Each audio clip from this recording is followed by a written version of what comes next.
அறிவும் அருள்வாக்கு காணொளி நேயர்களுக்கு வணக்கம். சென்ற வாரம் யூதாவிலிருந்து பெத்தேல் சென்ற இறையடியார் ஏன் கொல்லப்பட்டார் என்ற தலைப்பில் நாம் சிந்தித்தோம். இந்த வாரம் எரோபோவாம் மற்றும் ரெகபெயாம் இறப்பு பற்றி சிந்திப்போம். எரோபோவாமின் மகன் நோயினால் அவதிப்படுகிறான். நோயிலிருந்து அவன் விடுதலை பெறுவானா என்ற சந்தேகம் எழுகிறது.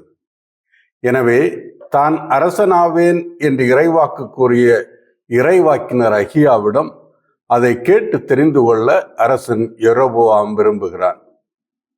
இறைவாக்கினர் அகியா சீலோவில் இருக்கிறார்.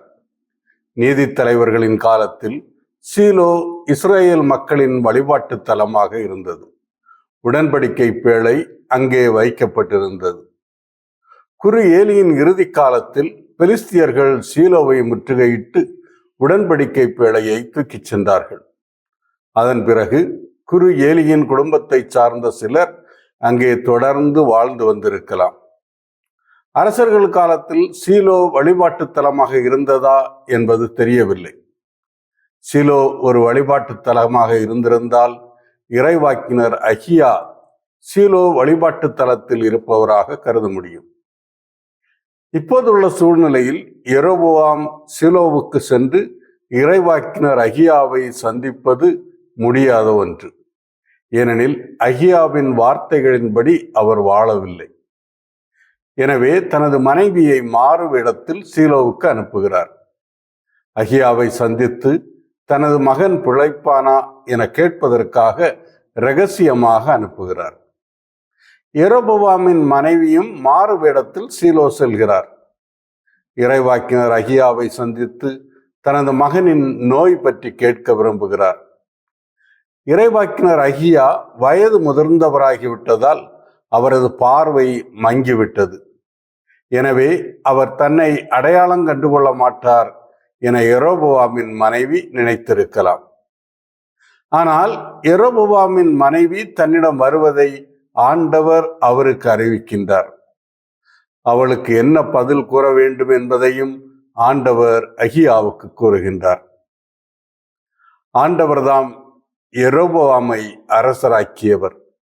இஸ்ரேலின் 10 குலங்களை ஆள்வதற்கு வழி செய்தவர். எனவே அவர் ஆண்டவருக்கு கீழ்ப்படிந்து வாழ வேண்டும். அவரது கட்டளைகளை தவறாமல் கடைபிடிக்க வேண்டும் என ஆண்டவர் அவரிடம் எதிர்பார்த்தார். ஆனால் எரோபோவாம் ஆண்டவரின் பாதையில் வழிநடக்கவில்லை. அவரது நியமங்களின்படி மக்களை வழிநடத்தவில்லை.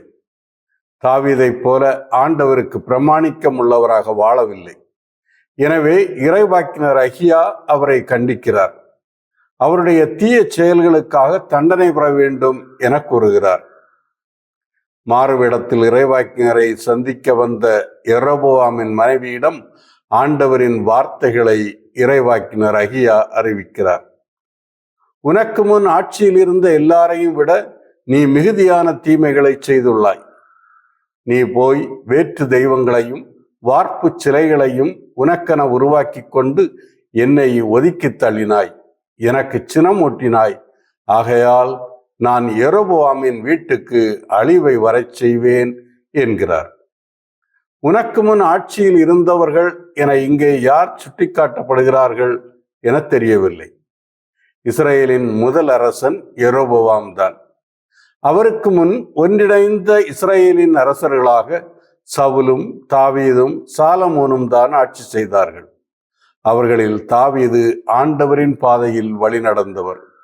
எனவே சவுலும் சாலமோனும் தான் இங்கே நினைவுபடுத்தப்படுகிறார்கள் என நாம் நினைக்க முடிகிறது. மேலும் ஆண்டவர் இறைவாக்கினர் அகியா வழியாக எரோபோவாமின் வீட்டை அறவே அழித்தொழிப்பேன், எரோபோவாமை சார்ந்தவருள் நகரிலே மடிபவர் நாய்களுக்கு இரையாவர், வயல்வெளியில் மடிபவர் வானத்து பறவைகளுக்கு இரையாவர் என்கிறார். எரோபோவாமின் குழந்தையை பற்றி கூறுகையில், நீ நகரினுள் கால் வைத்தவுடன் உன் பிள்ளை இறந்து போவான் என கூறுகிறார். எரோபோவாமின் பாவம் அவரது குடும்பத்தை மட்டுமல்ல, இஸ்ரேலர் அனைவர் மீதும் பாதிப்பை ஏற்படுத்துகிறது. ஏனெனில் இஸ்ரேலை ஆண்டவரின் பாதையில் வழிநடத்த வேண்டியவர் யெரொபெயாம். அவர் அதை செய்யவில்லை. மக்களை தவறான பாதையில் வழி நடத்துகிறார். மக்களும் தங்கள் மன்னனை பின்பற்றி தவறான பாதையில் நடக்கின்றனர். ஆண்டவருக்கு சினமூட்டுகின்றனர். எனவேதான் ஆண்டவர் இஸ்ரவேல் மக்களையும் தண்டிப்பதாக கூறுகிறார். ஆண்டவர் இஸ்ரவேலை தண்டிப்பார். தண்ணீரில் அலைக்கழிக்கப்படும் நாணல் போல் அவர்கள் அலைக்கழிக்கப்படுவார்கள். அவர்களுடைய மூதாதையருக்கு தாம் வழங்கியிருந்த நல்ல நாட்டிலிருந்து இஸ்ரவேலரை வேரோடு பிடுங்குவார். அவர்களை பேராற்றுக்கு அப்பால் சிதறடிப்பார் என்கிறார். அரசர்களின் பாவங்கள் எவ்வாறு அவர்களால் ஆளப்படுகின்ற மக்களையும் பாதிக்கின்றன என்பதற்கு இது ஒரு எடுத்துக்காட்டு. யெரொபெயாம் செய்த பாவங்களுக்காகவும் தங்கள் மன்னனின் பாதையில் இஸ்ரவேல் மக்கள் செய்த பாவங்களுக்காகவும் ஆண்டவர் இஸ்ரவேலை கைவிட்டு விடுவார் என கூறப்படுகிறது. இஸ்ரவேல் மக்கள் ஆண்டவரால் தேர்ந்தெடுக்கப்பட்ட மக்கள், உடன்படிக்கையின் மக்கள். எனவே உடன்படிக்கை நியமங்களை கடைபிடிக்காமல் ஆண்டவருக்கு கீழ்ப்படியாமல் வாழ்வது அதற்கான விளைவுகளை நிச்சயம் உருவாக்கும் என்பது இணைச்சட்ட இறையியல். யெரொபெயாமின் பாவங்கள் முதலில் அவரது குழந்தைக்கு சாவை கொண்டு வருகிறது. சீலோவில் இறைவாக்கினர் அகியாவை சந்திக்க சென்ற யெரொபெயாமின் மனைவி வீட்டுக்கு திரும்புகிறாள். அவள் தன் வீட்டு வாயிலில் காலை வைத்தவுடன் பிள்ளை இறந்து போகிறான். இறைவாக்கினர் அகியா மூலமாக ஆண்டவர் கூறிய வாக்கு நிறைவேறிவிட்டது. அகியா கூறியபடியே அப்பிள்ளையை அடக்கம் செய்து இஸ்ரவேல் மக்கள் அனைவரும் துக்கம் கொண்டாடுகின்றனர். யெரொபெயாமின் நாட்களும் எண்ணப்பட்டு விட்டன.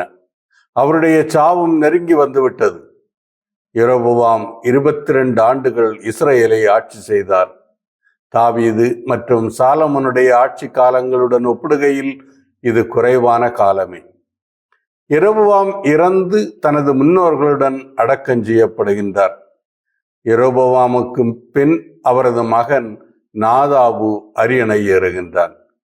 இஸ்ரவேலில் நாதாபு ஆட்சியை தொடங்கிய போது யூதாவில் சாலமோனின் மகனான ரெகபெயாம் ஆட்சி செய்கின்றார். ரெகபெயாம் அரசனான போது அவருக்கு வயது 41. அவர் 17 ஆண்டுகள் எருசலேமை தலைநகராக கொண்டு ஆட்சி செய்தார் என நாம் வாசிக்கிறோம்.